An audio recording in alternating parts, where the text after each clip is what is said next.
Welcome to రాజనీతి. ఇటీవల Pawan Kalyan professor Nageswara వివాదంలో వాళ్ళిద్దరి మధ్యలో చేరి పెట్రోల్ పోసి మంటలు తీవ్రత పెంచిన వాళ్ళల్లో తెలంగాణలో కొత్త పార్టీ పెట్టిన నాయకురాలు కవిత కూడా ఒకరు. కొత్త బిచ్చగాడు పొద్దురాడు అన్నట్టుగా ప్రతి వివాదంలో తలదూర్చి తన ఉనికిని చాటుకునే ప్రయత్నం చేస్తున్నారు. అందులో భాగంగానే ఈ పవన్ కళ్యాణ్ నాగేశ్వర వివాదంలో తలదూర్చి ఆంధ్ర వ్యతిరేకతను రెచ్చగొట్టే ప్రయత్నం చేశారు. హైదరాబాద్లో అదే సమయంలో రేవంత్ రెడ్డి గారు ఎన్టీ రామారావు గారి విగ్రహాన్ని ఆవిష్కరించారు. హైదరాబాద్లో ఆంధ్ర నేతల విగ్రహాలు ఏంటి, నేను అధికారంలోకి వస్తే ఆంధ్ర నేతల విగ్రహాలన్నీ పలగొట్టి, ఇలాగే అన్నారు, పలగొట్టి ఆంధ్రాకు పార్సిల్ చేస్తానని చెప్పి అన్నారు. మరి ఆమెకు తెలుసో తెలియదో వాళ్ళ నాన్నకు రాజకీయ భిక్ష పెట్టింది కూడా ఎన్టీ రామారావు. ఉమ్మడి ఆంధ్రప్రదేశ్ రాష్ట్రానికి ఆయన దాదాపు 7-8 ఏళ్ళు ముఖ్యమంత్రిగా పనిచేశారు. తెలంగాణ రాష్ట్రంలో బలహీన వర్గాలకి రాజకీయ అధికారం వచ్చినా, పటేల్ పట్వారీ వ్యవస్థ రద్దయినా, ఆడబిడ్డలకు ఆస్తి హక్కు వచ్చినా దానికి కారణం ఎన్టీ రామారావు గారే. సో తన తండ్రికి రాజకీయ భిక్ష పెట్టిన ఎన్టీ రామారావు గారి విగ్రహాన్ని ఆవిష్కరించడాన్ని కూడా ఆవిడ తప్పుపట్టారు. అంతటితో ఆగలేదు ఆవిడ. ఆంధ్ర మీద ఉన్న ద్వేషాన్ని ఆవిడ వెళ్ళగక్కారు. ఆంధ్రుల రాజధాని అమరావతి గట్టిగా గంట వర్షానికే మునిగిపోతుందని ఎద్దేవా చేశారు. ఆంధ్ర రాజధాని అమరావతి నిర్మాణ దశలో ఉంది. 34,000 ఎకరాల పొలాల్లో అమరావతి నిర్మాణ పనులు జరుగుతున్నాయి. లేఅవుట్లు, డ్రైన్లు, రోడ్లు డెవలప్ చేస్తున్నారు. కంప్లీట్ అవ్వడానికి ఇంకో 5-6 ఏళ్ళు పడుతుంది. వర్షాలు కురిసినప్పుడు ఎప్పుడైనా కూడా ఆంధ్రాలో, ముఖ్యంగా కోస్టల్ ఆంధ్రాలో ల్యాండ్స్ బల్లపరుపుగా ఉంటాయి, ఎగుడుదిగుడుగా ఉండవు.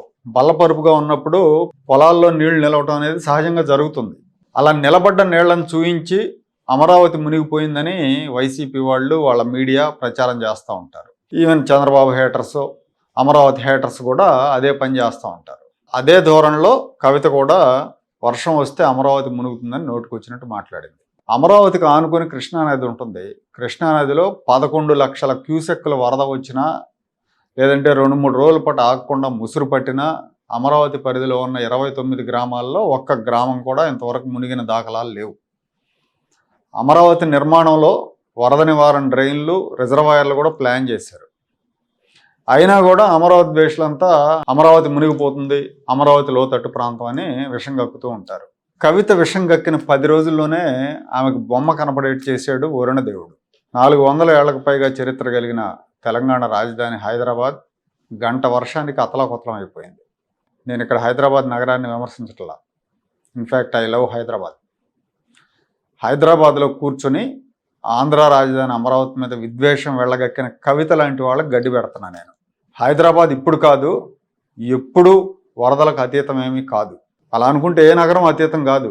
ముంబై, మద్రాస్ ఏదైనా వర్షాలు పడితే, ఎక్కువ రోజులు వర్షాలు పడితే మునిగిపోతుంటాయి. మద్రాస్ మునిగిపోవటాన్ని చూసాం, ముంబైలో చూసాం, గతంలో హైదరాబాద్లో చూసాం.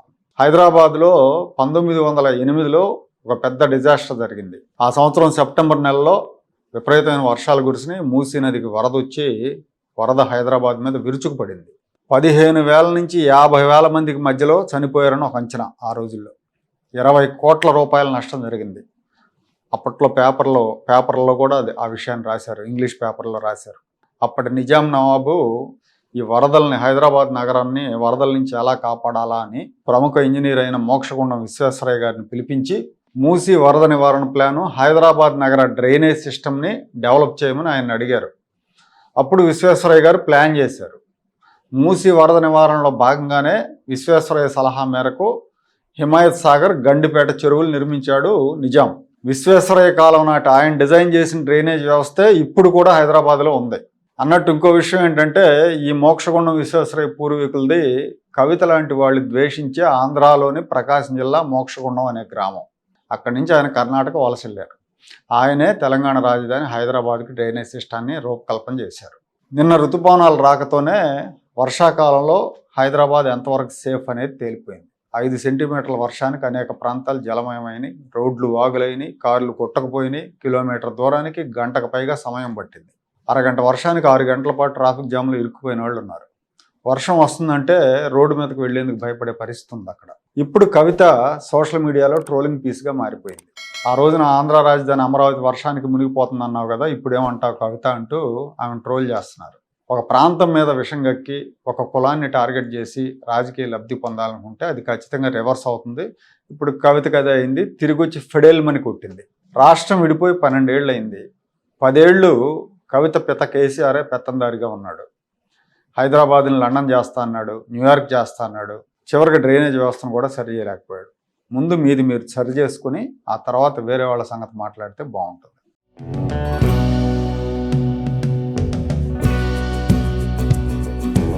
Like, share and subscribe to Rajaniti channel.